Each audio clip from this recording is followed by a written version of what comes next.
Hi everyone, I'm Tanaaz from foreverconscious.com. If you've been on my channel for a while, you know I do weekly cosmic forecasts, but I am currently on maternity leave, so pulling out another monthly forecast for May, and I should be back with your weekly forecasts in June. So let's take a look at the month of May and what we can expect. I really think May is going to feel a lot different to the months before it. We have been moving through, if we go back to the start of the year, we've had a lot of retrograde energy, which tends to get us, thinking about the past, reflecting, needing to go back over things. Since April 12th, we have had no planets in retrograde. So we've had a break from that retrograde energy for a while. And then we also had a string of eclipses that fell in March. And April was kind of like this transitionary month, this bridge month between all of that old energy and then leading into the new energy. And May is our first month clear of those sort of old energies, that eclipse energy, that eclipse portal, which can bring a lot of transformation. Now, it's kind of interesting because there is still a lot of transformative energy that's with us through the month of May, particularly when we look at this Scorpio full moon that arrives on the 12th. A lot of transformative energy with that. We also have in May the beginning of a new karmic cycle, which I'll talk about in a little bit, but still some transformative energies. It's kind of a theme for 2025. Remember, I said it's a year of endings, and endings can mean everything from sort of a death and rebirth feeling of a year, a culmination, reaching an end point. A lot of that is the theme for the year ahead. So while we still have a little bit of that happening in the month of May, I do feel like overall it's going to feel like a fresh start. I really feel like we're going to be able to feel like, oh, the year has finally started. There's some new energy. I'm out of that old. I've really washed away 2024 and I'm heading into this new chapter. Of course, we're about halfway through 2025 at this point, but a lot of those energies that were with us from last year have now dissipated, fallen away. And I do think May is going to bring a lot of forward moving momentum and will hopefully feel different and a little more encouraging than the months before it, just because it doesn't have all of that kind of sluggish, reflective, deep inner work energy. Even though we're always doing the deep inner work, it does feel like a fresh month. So let's go through and talk about some of the major things that we can expect in the month of May. Well, firstly, on May 4th, we have Pluto retrograde. So I mentioned since April 12th, we have had 0 major planets in retrograde. So that would have helped to bring a lot of forward moving momentum. Now we have Pluto retrograde. Pluto retrograde, I don't want to say it doesn't really count, but because Pluto is so far away from the sun, this is the general rule with retrogrades, the further away from the sun it is, the less it impacts us on a physical everyday level, and the more it impacts us on an internal level. So I'm going to say, even though we are getting this Pluto retrograde on May 4th, I don't feel like it's going to slow things down too much for us. I think what it's really going to do is help us to keep that forward moving momentum that has been starting to build since middle of April. Pluto retrograde, what it might do is get us thinking and reflecting on all that transformative energy we have been moving through, not just since the start of the year, but really since October of last year. That's where this cycle begins. So if we think back to how we've changed, how we've evolved, how we've shifted, the deaths and rebirths, the metamorphosis that we have moved through since October of last year, that's really what this retrograde energy is going to bring for us. It's a subtle energy. We don't really feel it on such a surface level. It's a much, much deeper energy. It's also worthwhile noting that Pluto spends about 6 months of the year in retrograde, so it really is part of its normal rhythm and cycle. And what it will do is it will sort of slow down that transformative energy for us and get us kind of reflecting on the transformations that have already taken place rather than trying to prompt us to keep things transforming and moving. So I do think it will be a welcomed shift. Then we have on May 12th that Scorpio full moon. Scorpio full moons are always a little bit, are always stirring those deeper, more sensitive emotions. It's a watery moon. It can feel a little sensitive, emotional. We can feel a little bit vulnerable under the vibration of a Scorpio full moon. However, it is also one of the most magical full moons of the year. It really is when we can dive into a lot of spiritual work. It can bring awakenings, it can bring spiritual metamorphosis in that a deeper layer of our truth, a deeper layer of awakening can unfold. Under this full moon, we have Uranus, very, very active. Uranus is the planet of, sometimes I want to say, chaos. It can bring uncertainty. It can bring a sense of instability. It can also bring up for us the things in our lives that are just no longer stable, no longer working, and it can rattle us a little bit. Kind of gets us to look at things and go, this has really been unstable for a while. This has really been triggering my insecurities. It's not secure, and the full moon and Uranus combination can really bring that up for us. So under this full moon, I will say that there may be some change or upheaval, or it could be triggering some insecurities within us that need to be looked at, that need to be addressed. The antidote when dealing with Uranus, because it can bring up areas of our lives that need to be changed, areas of our lives that feel a little bit unsettling, the antidote is surrender and going with the flow and trying not to control, allowing ourselves to kind of flow through the chaos without trying to control. There's a lot of missing information when we get this full moon Uranus combo. Maybe you have stuff going on for you in your life and you just don't have all the answers, and that's okay. We're kind of encouraged here to flow. We're kind of encouraged to embrace the uncertainty. And when we're not really being asked to, creating security and a sense of stability is wonderful, but we usually have to wait for that chaotic energy to pass to see where things have landed. If you imagine it like you're throwing a bunch of balls up in the air and you don't know what's going to land. You don't know what's going to make it down. We kind of have to give that pause. We have to give that time, be a little patient, see where things are going to land, and then we can move forward. So in that space of the unknown, how can we release control? How can we surrender?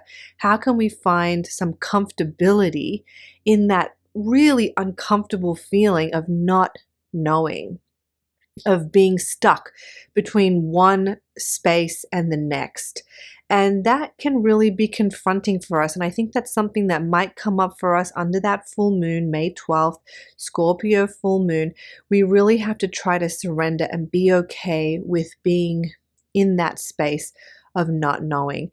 And what we can do, a couple of things we can do is, other than going with the flow, trying to surrender, trying to release control, all of that good stuff, we can also just focus on the little things that we do feel certain about, the little things that we are sure of. I don't know how this is going to go, but I'm sure that whatever happens, I can get through it, that I have the strength to get through it. I don't know what's going to happen with this situation, but what I do know is XYZ, whatever it is, trying to focus on the little elements that allow you to feel certain. That can help to breed more certainty, more security, and can sort of help soften if you're struggling to go with the flow of the unknown. So a little bit of tense energy there with that full moon. It's also something to point out that when we get Uranus and the full moon together, it can be a little bit of an omen, a little bit of a signature for some natural disasters, especially earthquakes. Also, because of where Uranus is in our sky right now, wrapping up its journey in Taurus. Sometimes we can also get some financial instability in the global market. So that's something else that could be triggered by that May 12th Scorpio full moon. But overall, a very magical, powerful full moon for spiritual work. So if you would like to do a ritual, as you know, I always have one up on foreverconscious.com, so check that out. But if you would like to do ritual work, full moons are a great time to release, to let go, to charge up crystals, to work on the healing energy of your body. All of that will really, really be supported under that full moon. And I should mention that we have Chariklo, one of the goddess asteroids, very active as well under that full moon. And she's the asteroid of spirit medicine and connecting with Mother Nature, connecting with the healing power of nature. So if you've been on a healing journey or you feel like your body could use some support, turning to herbal medicines, food as medicine, flower essences, crystals, all of that can have extra healing benefits and extra healing support for us under that full moon. Then we move on to right after this full moon and right after the full moon peaks, we then move on to the annual Sun-Uranus conjunction. So we're still getting this Uranus energy, and this happens on the 17th. So really from, that full moon and then for like a week after, we're getting this strong Uranian energy, this strong Uranian force. So really the middle part of May is going to have that signature of needing to go with the flow, surrender, release control, being in a state of uncertainty. But remember, when those balls land, we'll be able to see where we're at, what has survived the test of time, what is no longer stable, what needs to be cleared. And then we move into Gemini season.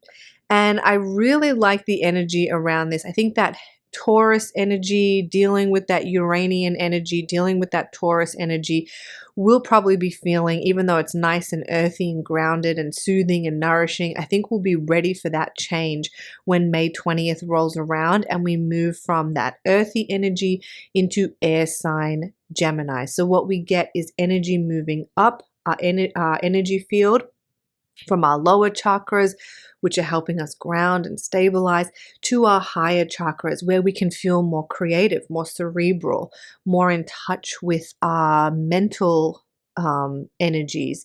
And I think that will really be a welcomed shift as we get to that May 20th date. Gemini is represented by the twins, and it tends to be one of those signs kind of that gets a little bit of a bad rap. But if we think of the twins, we tend to think of it as they're being two-faced. And yes, that can be a manifestation.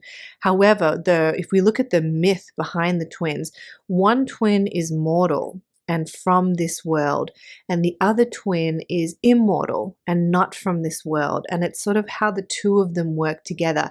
And I think it's a perfect analogy for us, right? We are a physical body. We are mortal. This physical body will one day cease to exist, but our soul is eternal. It's immortal. That's the part of us that will go on forever. Our soul, our energy, our essence, our spirit, whatever you want to call it. So it's sort of like bringing that yin and yang dynamic of who we are. And I think Gemini season is a really good time to check in with that dynamic and how it might be manifesting in your life. Where do you need to bring a little more spirit into your life? Where do you need to bring a little bit more practical, real world, like I'm part of this earth and I've got bills I need to pay and things I need to do? And where do you need to bring in a little more spirit and magic and divinity? And I think finding that balance is a really nice way to work with the Gemini twin energy. And then following Gemini season, and this is something that happens every year, our sun begins to align around Gemini season with the Pleiades. The Pleiades are a constellation of very powerful stars, and they symbolize death and rebirth. So again, we're getting this death and rebirth transformation sort of theme still unfolding. It kind of is a more feminine energy, a deeper energy, gets us reflecting on those shadowy qualities, gets us in touch with the impermanence of life and this idea that we're temporary beings here for a temporary experience. So as the sun aligns with the Pleiades, and this happens, right around the time of Gemini season, it is a really good time to connect with the truth of that. Also, it is believed that this stargate can thin the veil, allowing us to connect with our loved ones past with greater ease, allowing us to connect with our divinity and our spiritual essence, and helping us to really remember not why we are here, but to kind of reconnect and to feel in to our soul and spiritual selves and, you know, our deeper or higher purpose as beings on this planet. So it is another magical time of the month to really deepen our spiritual practice, to meditate, to connect with our loved ones past, to connect with the idea of death and rebirth in our own lives. And then May 24th brings one of the biggest cosmic events of the year, and this is Saturn moving into Aries. And this is that new karmic cycle I was talking about. Saturn is considered the lord of karma. I also have seen him referred to, and I think this is maybe a little bit more of his speed too. He's the master teacher. So it's our Lord of Karma, our master teacher. He moves out of Pisces into Aries. Now, this is a temporary move. We'll get this energy for a few months, this Saturn in Aries energy, and then it will really kick into gear next year. So we're getting a really nice taste of this new karmic cycle that's unfolding for us. This happens May 24th. Saturn moves into Aries and gives us a taste of what this new karmic cycle is going to bring. I really was thinking deeply about what this Saturn Aries energy is going to bring. Aries is a very fast moving sign. It's the leader of the zodiac. It loves to start new things and maybe not finish them. It wants to sort of leap and then look later. It likes to kind of rush ahead. It's impulsive. It's very instinctual. It's fiery.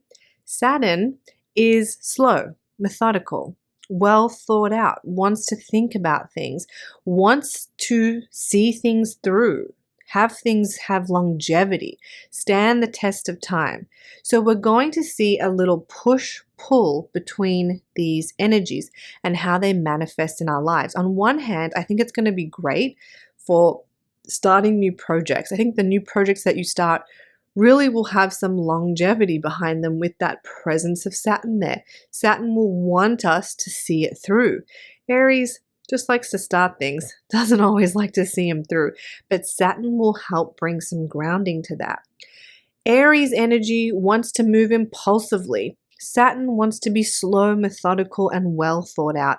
I do think we may see a little bit of a dampener on some of our instincts, on some of our impulses.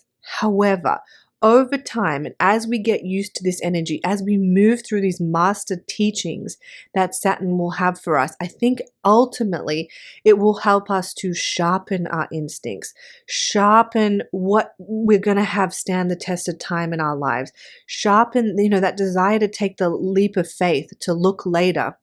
It's going to sharpen our instincts and help us to make better decisions that are more where we can really trust ourselves more. Saturn in Aries can sometimes take away a little bit of our confidence, but I think this is only so we can birth it from a place that's not driven by ego, that's not driven by external factors, but comes from a deeper, more grounded, more centered place. So ultimately, I think Saturn in Aries is going to help reset our feelings of confidence, reset our feelings and our impulses, make them sharper, more, and we'll be more in tune with our instincts. And it's going to help us to know which impulses we can rely on and which ones are kind of just going to get us in trouble. So I think that's the journey for a lot of us with this Saturn Aries combination. If you want to read more about Saturn Aries, I do have an article. It's on the way. Check foreverconscious.com. I am filming this in advance just because of being on maternity leave. So there is an article up. So keep checking. I do have one. If you don't see it straight away, it will be there. So this Saturn and Aries energy is really going to be reworking all of that in our lives and taking us on a little bit of that journey where we are being encouraged to really lean into a deeper strength. Aries can also be our head. It's our headstrong energy, and it is also rules over our ego. So I think with Saturn here, we're going to be seeing some ego death energy playing out as well, helping us to really be driven from a place of deeper understanding. That sort of deep Saturn reverent energy will want us to come up when we have Saturn in Aries. It's not superficial. It's not just driven by our head. It comes from a deep place of knowing and certainty. And I think that's what we're going to start to see with this Saturn Aries energy. It's also worthwhile reflecting on the last, say, 2.5-ish years while Saturn has been in Pisces. How have you experienced the master teacher in Pisces, where we've had some softer energies needing to come in, some energies open, some compassion, and Saturn has been working on that as it's been moving through Pisces, our creativity, bringing longevity to our creativity, bringing a deeper understanding to our feelings of compassion and passion for life, for others. How has that manifested for you? Something to think about as well as we start to wrap up Saturn in Pisces and move into this Saturn Aries energy. And then as we get to the end of the month on May 26th, we have the Gemini new moon. So we're back into that dynamic of trying to look at things from our immortal self and our mortal self. How can we bring that balance? How can we look at life through those two lenses and find our equilibrium?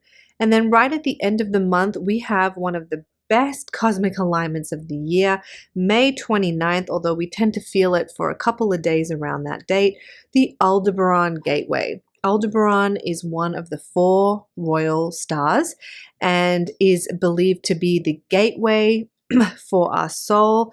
Some people refer to it as the Silver Gate portal, but it is a very, very powerful time for spiritual work, for connecting with abundance, for connecting with higher wisdom and higher knowledge, and reflecting on the journey of our soul. So a beautiful gateway, stargate there to end the month of May. I'm going to go ahead now and shuffle from my Cosmic Astrology Oracle deck, shuffling up a card that will just be our beacon, our guide for the month of May. So I'm just going to go ahead and shuffle that now, and we'll see what card will be sort of our overarching card. I'm going to pick this one. Oh, Neptune. And it says there, ethereal, and you can see the beautiful holographic finish on these cards. This is from my deck, by the way, the Cosmic Astrology Oracle. Hopefully more in stock as this video airs. All right, let's look. It's card number 27 for those of you who have the deck and want to work with the card at home. It's card number 27. Neptune is the planet of dreams, illusions, creativity, and spiritual love. You know, it's interesting actually that Neptune has come up because If we go back to March, Neptune also moved into Aries. And then now in this month, on May 24th, Saturn is moving into Aries. And Saturn and Neptune together are going to be a cosmic pair that we will be working with really all through this year and into next year, because they'll just be hovering so close to each other. This happens every 37 years. So it is a rare energy when Saturn and Neptune get together, and it really can help to bring grounding from that Saturn influence to the spiritual from that Neptune influence. I was born with Saturn conjunct Neptune. And I really think you can kind of see it in what I have done with my life, right? I have this spiritual website, right? Or I talk about spiritual stuff, but then I have that Saturn energy that helps me to bring it to life. It's not just spiritual ideas that live in my head and my heart. I've been able to put them on paper, share them with others. That's that Saturn element. So that's a way to kind of understand this dynamic and how it'll play out in Aries. So this happens every 37 years, but this is the first and only time that we will experience it in Aries. When I had my Saturn Neptune are in Capricorn, this particular alignment is happening in Aries. So while it does happen every 37 years, happening in Aries is definitely a more rare thing. So Neptune shows up to ignite our imagination and to remind us of what is real and what is not. At its core, Neptune shares that only love is real, reconnecting us to the unconditional spiritual love that we are and that surrounds us. Neptune can sometimes create a fogginess or confusion, but it does this to draw us within and get us focusing on our intuition. The path ahead may be cloudy or hard to see, but when we go within and trust our inner voice, we will know the right steps forward to take. This kind of reminds me of what I touched on with that full moon and that Uranus energy that we have in the middle of the month, where we're in this state of uncertainty. We might feel a little foggy, like we have the blinders on, but coming back, this card is reminding us to come back to our intuition and to go within and trust that inner voice.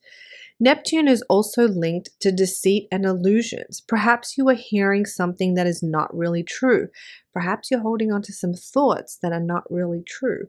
Again, your intuition will be your guide. As Neptune holds a highly creative energy, it is a positive card to support any creative projects you are working on. Just be mindful of using any passion projects or vices to escape from reality. Neptune is a little bit about escape. Sometimes it's nice to escape from reality, but we also have to bring ourselves back into reality. And that kind of, again, touches on some of that Gemini energy when we move into Gemini season, balancing that immortal with the mortal self. So this card, in a nutshell, is about honoring our creative talents, using our imagination, strengthening our psychic gifts. Lots of opportunities for that in May. Trusting our intuition, being mindful of how we are looking at things. Can we believe what we're thinking? Are we looking at things with rose-colored glasses? Are we hearing what we want to hear? This card can also be a reminder to come back down to reality.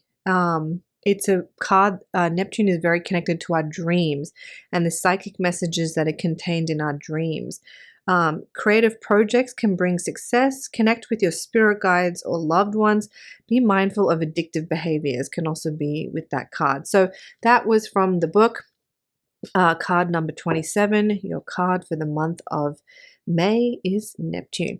So I hope you found that helpful. I hope that gives you some guidance as we move through this month of May. Like I said, it feels different to the months before it. We really are moving forward into new territory, and I hope you're all able to embrace and feel that as we move through this 5th month. Oh, the year is going fast of 2025. I'm Tanaaz from foreverconscious.com. Don't forget, you can find more. I have articles, full moons, new moons, all of that up at foreverconscious.com and on the Instagram. So don't forget to check that out.